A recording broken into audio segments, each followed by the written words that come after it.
Hi guys! Today, magluluto naman tayo ng creamy bacon and mushroom penne. Tara, magsimula na tayo. At heto ang mga sangkap na gagamitin natin.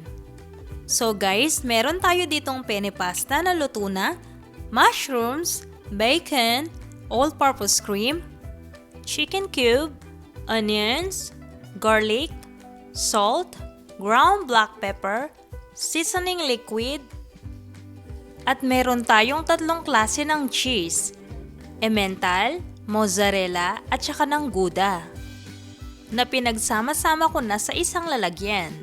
At gagamit din tayo dito ng cooking oil. Pag mainit na ang ating kawali, pwede na natin itong lagyan ng mantika.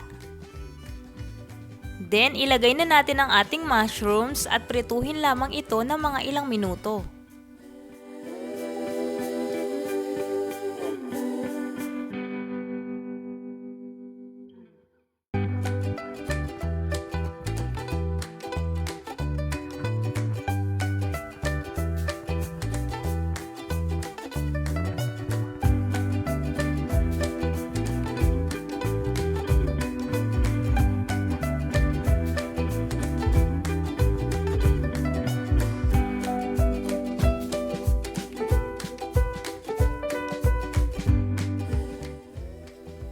At pagkatapos, pwede na nating ilagay ang ating bacon.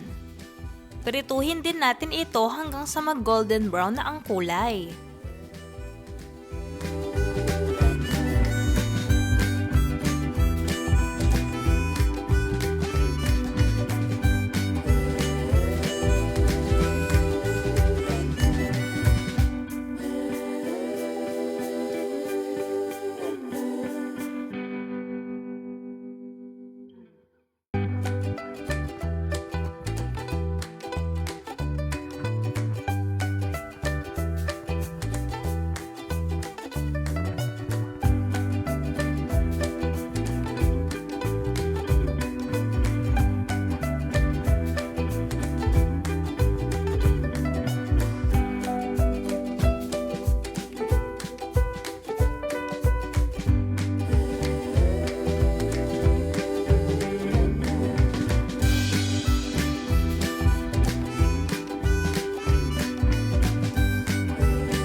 At pagkatapos, pwede na tayong manggisa ng ating sibuyas.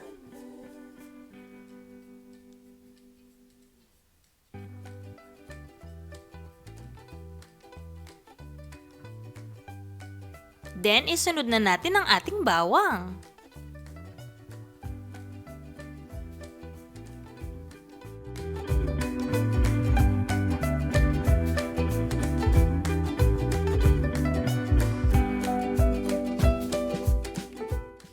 At pagkatapos, pwede na nating ilagay ang ating chicken cube.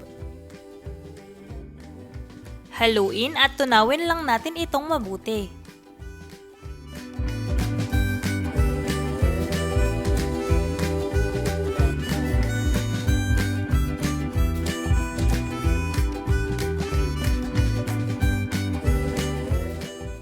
Then, pwede na rin natin ilagay ang ating paminta.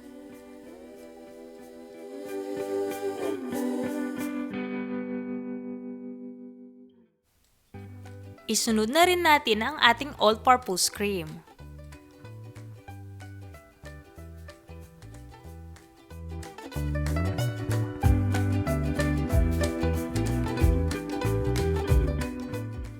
Then, haluin natin.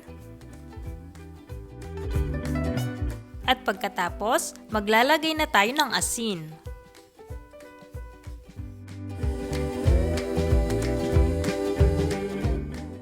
At pagkatapos, maglalagay na rin tayo ng seasoning liquid. Then, haluin lang natin ito. Then, maglalagay na tayo ng cheese. Kalahati lang muna ang ilalagay natin. At pagkatapos, isusunod na rin natin ang ating naluto ng pasta.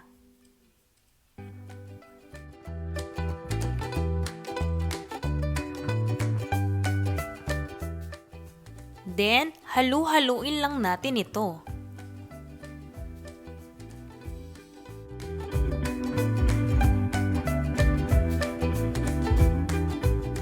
At pagkatapos ng mga ilang minutong pagluluto, pwede na natin itong i-serve. At heto na guys ang ating creamy bacon and mushroom penne. Bon appetit! Sana nagustuhan nyo ang recipe ko na to at itry nyo din.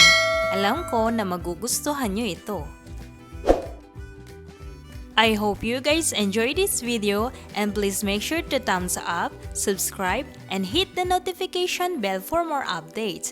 Thank you so much guys for watching. See you in my next video. Bye!